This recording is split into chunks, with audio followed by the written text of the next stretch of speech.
हाय, सुप्रभात, good morning. सीधा सौदा के आज के इस थर्सडे एडिशन में आप सबका स्वागत है।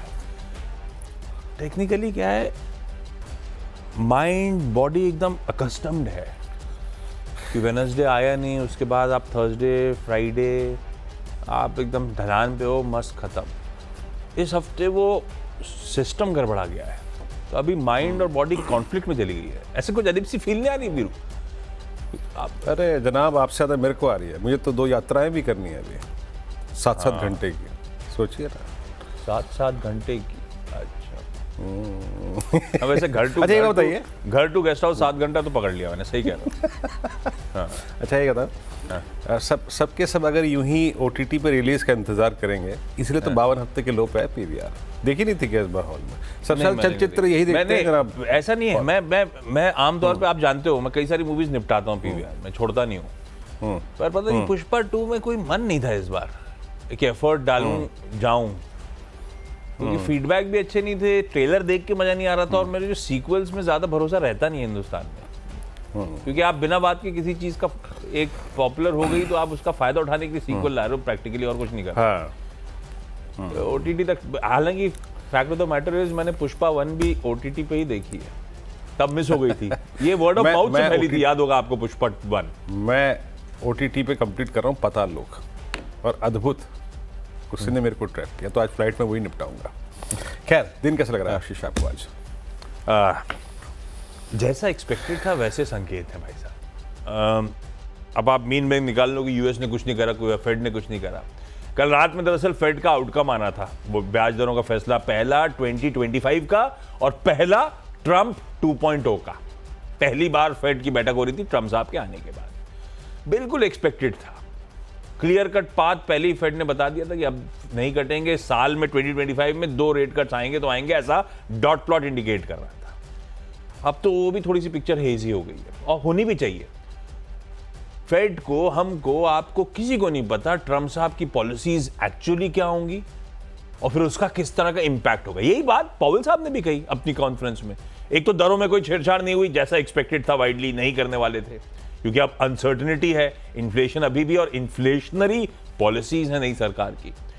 अब ट्रंप साहब तो हमें पता ही नहीं, चाइना पे 10% लगाएंगे, मेक्सिको और कनाडा पे 25% लगाएंगे, बाकी यूरोजोन, इंडिया क्या लगाने वाले किसी को नहीं पता। तो फेड कैसे डिसाइड करे कि आगे की ट्रैजेक्टरी कैसी रहेगी? तो जैसा एक्सपेक्टेड था मुझे, बिल्कुल वैसे ही आउटकम है। पॉवेल साहब खुद ही कह रहे हैं हमें नहीं पता ट्रंप साहब की नीतियों का असर क्या रहेगा। ट्रंप साहब डिमांड कर रहे हैं कि इन्हें तो आता नहीं है, मैं संभाल के दिखाऊंगा, क्योंकि उन्होंने, आपको याद होगा, जब पहली एड्रेस करी थी पब्लिक मीट इंटरनेशनल प्लेटफॉर्म पे, जब वर्ल्ड इकोनॉमिक फोरम को उन्होंने एड्रेस करा था, तब उन्होंने कहा था दुनिया भर में इंक्लूडिंग US में दरें अब रिड्यूस होने का समय आ गया है। तो ये अब उसके पीछे पड़े हुए हैं। खैर, हैंडओवर ठीक ठाक है। US के नतीजे मिक्स्ड थे, अपने लिए ज्यादा बड़ा दिन है आज। 2 निफ्टी के नंबर्स पर रिएक्ट करना, भतेरो निफ्टी के नंबर्स आना, NSE के तमाम वीकली मंथली कॉन्ट्रैक्ट की एक्सपायरी का दिन, सामने खड़ा है बजट, तो अपने लिए अपना दिन इंपॉर्टेंट है। वीरू, 2 दिनों से कुछ रिस्पाइट प्ले आउट हो रहा है, और कल स्क्रीन देख के लग रहा था जिस तरह के सेक्टर्स मूव कर रहे थे, कुछ लग रहा था कि थोड़ा सा बजट रिलेटेड तड़का अब जाके फाइनली इक्का दुक्का दिन पहले स्क्रीन पे ऐड हो रहा है। पर कैसा लग रहा है डेटा, और क्या रहेगी अप्रोच? देखिए आशीष, क्या ये सेशन एक अच्छे मूव के बाद एक रेंज बाउंड हो जाएगा? ये डिपेंड करेगा कि हम RS1 को काटते हैं नहीं काटते हैं। मोर प्रिसाइसली आई थिंक वो 23,181-224, अगर वो कटा तो डेफिनेटली एक शॉर्ट कवरिंग आपको 125-150 पॉइंट का स्विंग और देगी, जो कि 314 तक या फिर 368 तक आ सकता है। अदरवाइज अगर नहीं कटा तो हम फिर रेंज बाउंड हो जाएंगे बिटवीन 23,050, 23,080 और CMP के बीच में। रही बात निफ्टी बैंक की, निर्णायक मूव ये देगा अगर ये 49,300 के जोन को काटता है, जहां पे इसका 20 प्लेस है। दोनों ये इंडेक्स यहीं पर रुका हुआ है 2 दिन से। और आशीष, एक बात बताऊं मैं आपको, मेरी 2 स्टॉक फीचर्स पर नजर रहेगी, कोटक और HDFC बैंक। आज यही 2 ऐसे स्टॉक्स हैं जो कि पोटेंशियल रखते हैं इंडेक्स की ट्रेजेक्टरी को आज चेंज करने में। आशीष, ये चल गए तो मूड माहौल बढ़िया है, ये अपने मूव्स कंटिन्यू कर लें तो सब ठीक है। तो खैर ठीक है, 2 interesting stocks HDFC bank, Kotak Mahindra bank पे नजर रखिएगा। जो R1 वीरू ने अभी प्लेट स्क्रीन पे रखी थी, उसके ऊपर अगर चलना शुरू हुए तब तो कन्विक्शन है। तेज़ी तूल पकड़ेगी। खैर वीरू होंगे कंटिन्यूस सेशन में आपके साथ मदद करने के लिए, देखते हैं तब किस तरह का मूड माहौल बनता है। जहाँ तक आज के जो स्टॉक्स आप रडार पे रख सकते हैं, कोई ट्रेड का आइडियाज हो सकते हैं, पर इसमें ट्रेड करना है नहीं करना है, ये आपके फाइनेंशियल एडवाइजर साहब से बातचीत करिएगा, मैडम से बातचीत करिएगा, वो ज़्यादा बेहतर प्लेस है आपको गाइड करने के लिए। क्योंकि ओपनिंग के बाद पता नहीं किस तरह का गैप अप गैप डाउन हो रहा होगा, जो आप सोच के चल रहे हो सकता है स्ट्रीट उससे कुछ उल्टा रिएक्शन दे रही हो, तो पता नहीं। कंटिन्यूस सेशन में ज़्यादा इंटरेस्टिंग होगा इन स्टॉक्स को मॉनिटर करना, पर होमवर्क ज़रूर है, करना चाहिए। लाइए भाई एक एक करके सारे स्टॉक्स आपकी स्क्रीन पर रख देता हूं। आज का पहला सोना BLW प्रिसीजन, जिसे अपन सोना कॉमस्टार भी कहते हैं, ग्रीन करता हूं क्योंकि इसने एक ये कंपनी है ई प्लेन्स कंपनी, जिसे एक्चुअली कहते हैं यूबी फ्लाई टेक्नोलॉजीज लिमिटेड। ये जो ई प्लेन कंपनी है ये चेन्नई की कंपनी है, उसके साथ एक करार करा है। ई प्लेन जो वो होते हैं ना ईवीटॉल्स क्या होते हैं, वो electric vertical take off and landing drones, मतलब वो बड़े वाले ड्रोन जिसमें ह्यूमंस बैठ भी सकते हैं, वैसे वाले ईवीटॉल्स होते हैं। तो ड्रोन्स और ईवीटॉल्स के लिए करार करा है इस कंपनी के साथ। ये लोग मिलके उसकी पावर ट्रेन मतलब गाड़ी की पावर ट्रेन होती है, उसका इंजन है ना, इसके लिए भी इनके पावर ट्रेन्स बनाने का काम करेंगे मिलके। गियर बॉक्स, मोटर, इन्वर्टर्स और उससे रिलेटेड कंपोनेंट्स, ये आपके पावर ट्रेन होते हैं, पावर ट्रेन का काम करेंगे। ये मैन्युफैक्चर करने की तैयारी कर रहे हैं। खबर अच्छी है। और ये है बड़ी ईवीटॉल्स की स्पेस अर्बन मोबिलिटी नहीं कहना चाहिए, अर्बन एयर मोबिलिटी के लिए बहुत इंटरेस्टिंग स्पेस है। तो रखिए रडार पे। डीजीसीए ने इसको हाल में ईवीटॉल्स की मंजूरी दी थी, अप्रूवल दिया था इसके टाइप जो प्रोटोकॉल आया था इसका चेन्नई की कंपनी का ई प्लेन का। ये इस्तेमाल होंगे एयर एम्बुलेंस में, चार्टर फ्लाइट्स में, एरियल कार्गो वगैरह में। अभी किस तरह से ये होगा, आगे कैसे बढ़ेगा, कितनी डिमांड ट्रैक्शन बनेगा, सब इफ्स एंड बट्स हैं। खबर अच्छी लगी, पिटे हुए स्टॉक्स हैं, पिटे तो खैर कौन से मिड कैप स्मॉल कैप नहीं है, इसको ग्रीन रखते हैं। गार्डन रीच शिप बिल्डर्स को ग्रीन लेके जा रहा हूं, बजट भी सामने खड़ा है, एक इंटरेस्टिंग कोलैबोरेशन भी करा है, एक और लिस्टेड कंपनी के साथ ये कोलैब कर रहे हैं जॉइंट रिसर्च एंड डेवलपमेंट के लिए। और ये होगा को प्रोडक्शन एंड सप्लाई ऑफ नाना प्रकार के under water weapons and vehicles, under water mines, under water communication systems, air defence systems वगैरह के लिए, जो भारत की defence forces, paramilitary, police organisations, civil के लिए, एक्सपोर्ट मार्केट्स के लिए, सबके लिए इस्तेमाल होगा। गार्डन रीच को रख देता हूं ग्रीन में, वैसे भी हाई से अच्छा खासा करेक्ट होकर स्टॉक खड़ा हुआ है। और तीसरा एक आईओसी को ग्रीन ले जा रहा हूं, हालांकि कल भी एक ओएमसी रखी थी, मेरे ख्याल से एचपीसीएल ज्यादा कुछ करा नहीं, लाल में ही बंद हुई थी। पर जिस तरह से क्रूड करेक्ट हो रहा है और जिस तरह से ट्रम्प साहब पीछे पड़ गए, ये पॉजिटिव है ओएमसीज के लिए, इनको रडार पे रखिए। अब वो कोई सी भी ओएमसी हो जो चुन लीजिए, लेकिन आईओसी आज क्योंकि कल हारे में बंद हुआ था, थोड़ा सा दमखम इसमें ज्यादा नजर आ रहा था, सिर्फ इसीलिए मेंशन कर रहा हूँ। वीरू 3 हो गए। ओके, मैं बहुत ही आज ज़्यादा, क्योंकि अब गोल्ड प्राइसेस काफ़ी फर्म है आशीष, 80,000 की ट्रैजेक्टरी के ऊपर। मैं मुथूट मन्नापुरम को, हालांकि पहले मैं मुथूट को डिफाइन करूंगा यहाँ पर। कल डे हाई पे क्लोज हुआ, एक यहाँ पे टेलविंड है गोल्ड प्राइसेस, डे हाई पे क्लोज। अब एक टिपिकल फ्लैग स्क्रीन पे है, look at outstanding Y and rollovers. Ashish, rollovers सबसे ज़्यादा इंप्रेस करने वाले कैटेगरी में ये दोनों स्टॉक से अपीयर होते हैं। अगर 2210 के ऊपर सस्टेन कर रहा है तो याद रखिएगा इसमें 2300 की ट्रैजेक्टरी खुली हुई है और फ्लैग है, तो मैं इसके टारगेट्स को लेकर अभी टिप्पणी नहीं करना चाहूँगा, बट प्लेसमेंट स्ट्रॉन्ग है। 2210 के ऊपर सस्टेन करे तब दिमाग रहा। ये देखिए डेरिवेटिव्स में सस्टेन करना किसी लेवल के ऊपर अपने आप एक स्ट्रेंथ होती है। HDFC बैंक, मैंने HDFC बैंक अपनी कमेंट्री में रखा और ये कंडीशनल है, याद रखिएगा। सर्कमस्टेंसेस क्या है, 3 बार स्ट्राइक किया इसने पिछले लगभग आप समझ लीजिएगा कि 23 जनवरी से लेकर अब तक 20 डेमा को, लेकिन सक्सीड नहीं हो पाया। कल इसकी अप्रोच टुवर्ड्स 20 डेमा अच्छी थी।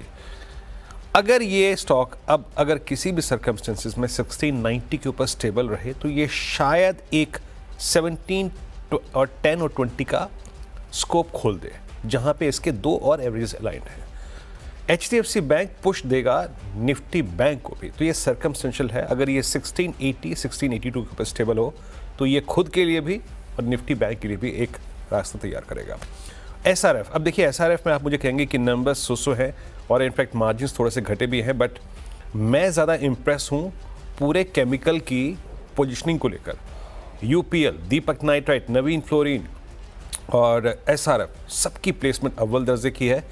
कल एसआरएफ इस मल्टी ईयर क्लस्टर के हाईएस्ट जोन पे बंद हुआ। फ्लैग का ब्रेकआउट ऑलमोस्ट स्क्रीन पे विजिबल है।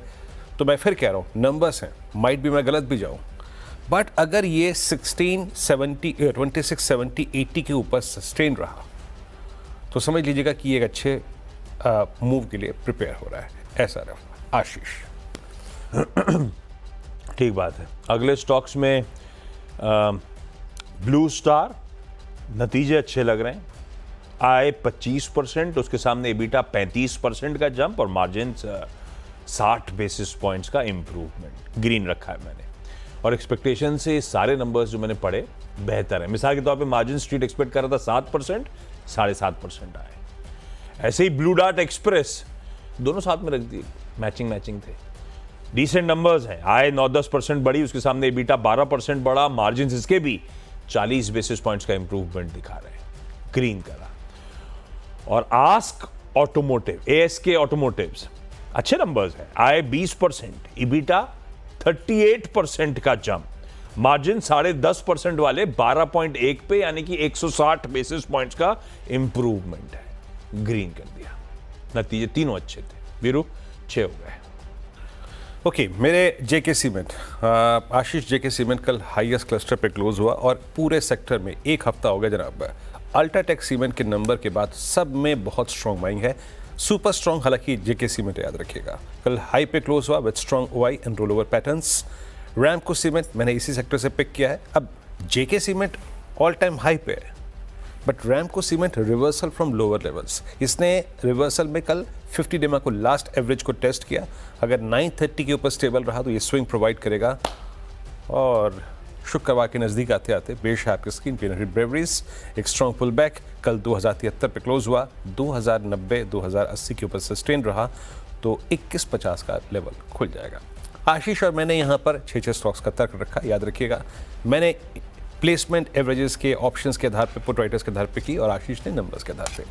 किसी भी लिहाज से ये बाय कॉल नहीं है, सेल कॉल नहीं है। कोई भी ट्रेड ले, अपने फाइनेंशियल एडवाइजर से राय जरूर रखें। हमने सिर्फ प्लेसमेंट की बात की है। एक ब्रेक के बाद हाजिर होते हैं तुरंत। ब्रेक के बाद स्वागत है आपका एक बार फिर से सीधा सौदा में और अगले 4 स्टॉक्स रखता हूँ यहाँ पे। देखिए, जुबिलेंट फूड को नजर रखिएगा। It's all about I think placement. मैं ऐसा कोई न्यूज़ फ्लो नहीं है और ऐसा कोई अगर आप देखें कारण भी नहीं है, लेकिन फिर भी इसमें जो पेन था जनवरी 3 से, उसके बाद से एक रिवर्सल आया 100 डेमा से। कल इसने 20 डेमा को पार कर दिया। जब 20 डेमा पार होता है रिवर्सल में तो एक एज ए ट्रेडर एक सुगवाहट बढ़ जाती है। 690 के ऊपर ट्रेवल करे तो 700 तक का स्विंग, 10 रुपये का स्विंग। बट याद रखिएगा 700 कॉल राइटर्स का जोन है फरवरी में भी, तो वो पार होगा तो मुँह अच्छा देगा। रीड कीजिएगा। M&M ऑटो बास्केट में मेरे को कल थोड़ा मारुति फिजल आउट होता हुआ नजर आया, बट M&M की प्लेसमेंट स्ट्रॉन्ग थी। 100 डेमा को रिगेन किया इसने और 2900 के ऊपर सस्टेन करे तो ऑटो बास्केट में इसमें नज़र रख के चलिएगा। इसमें और एक एस्कॉट्स को बोटा में रोल ओवर्स काफ़ी ठीक ठाक हैं।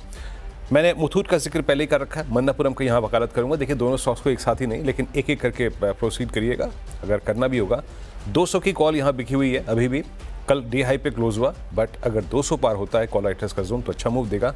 और लास्ट मैरिको, पूरा FMCG बास्केट अपने साथ स्ट्रॉन्ग रोल ओवर कैरी कर रहा है, याद रखिएगा। टाटा कंज्यूमर लीड कर रहा है रोल ओवर्स को, तो मैरिको एट 671 अगर 660 के ऊपर सस्टेन कर रहा है तो इसमें 700 का जोन खुला हुआ है। आशीष।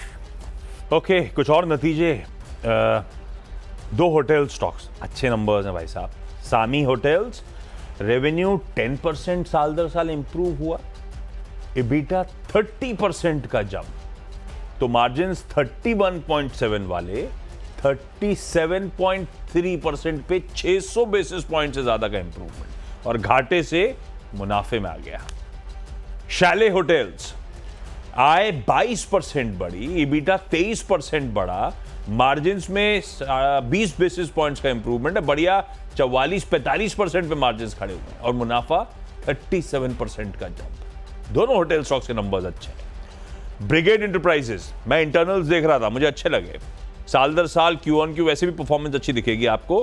प्री सेल्स वॉल्यूम्स में 30% का साल दर साल ग्रोथ, सेल्स वैल्यू में 37% का jump, average realisation Q on Q 5% improve हो गए, कलेक्शंस में 27% का जंप है साल दर साल, और जो लीजिंग एक्टिविटी है ओवरऑल 98% पे खड़ी हुई है, और उसमें 99% कलेक्शंस भी बढ़िया हो रहे हैं। नंबर्स तो ठीक दिख रहे थे, ग्रीन करा। और फाइनली एलाइड ब्लेंडर्स, शुक्रवार सामने खड़ा ऐसा वीरू ने कहा था, पर एक चीज ध्यान रखिएगा, आज फ्राइडे है, पर फिर भी एलाइड ब्लेंडर्स इसीलिए क्योंकि नतीजे अच्छे हैं। आय 12% जंप, मुनाफा करा है लॉस के सामने, 57 करोड़ रुपीस का प्रॉफिट है वर्सेस 4.5 करोड़ का लॉस। हाँ, पिछले क्वार्टर मुनाफा था, पिछले साल नहीं जिससे अपन कंपेयर कर रहे हैं, और इसमें एक्सेप्शंस हो सकते हैं, तो मैंने वो भी देख लिया। Profit before exceptional item and tax भी 80 करोड़ रुपए का है वर्सेस 1.5 करोड़ रुपए। नंबर्स तो ठीक दिख रहे हैं कल, लेकिन चला हुआ स्टॉक है, ये ध्यान रखिएगा। 10 स्टॉक्स पूरे। क्विकली छोटे से ब्रेक का समय, ब्रेक के उस पार जब हम लोग लौट के आएंगे ना, तो आज की टीम्स का एक बढ़िया सा wrap up.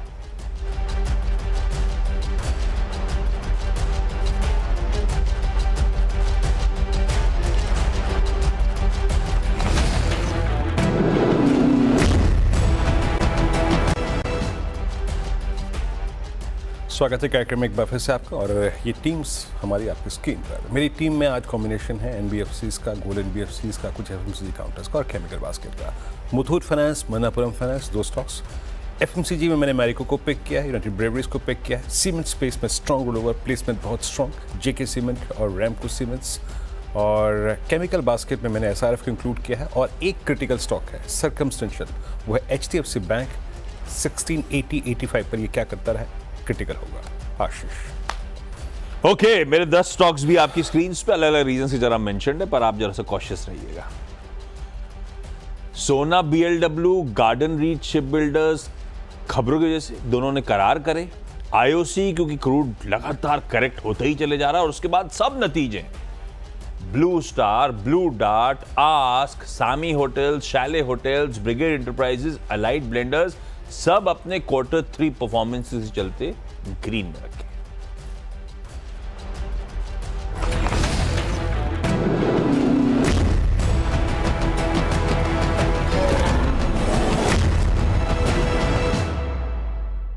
We've got our very own Anuj Singhal.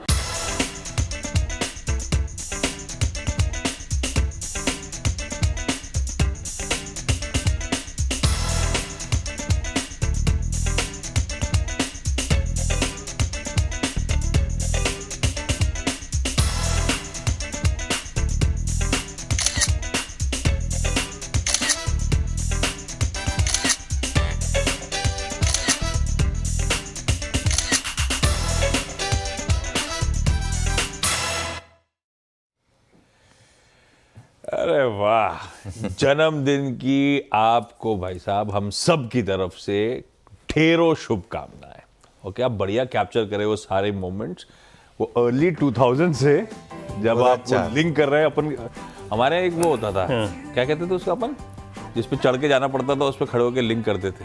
आप वहीं से कर रहे थे स्टार्टिंग वाला? नहीं, ये वो दिल्ली का है, वो दिल्ली वाला था, दिल्ली झंडे वाला studio, Videocon tower, 9th video floor, कॉन्टास और अगस्त 2004।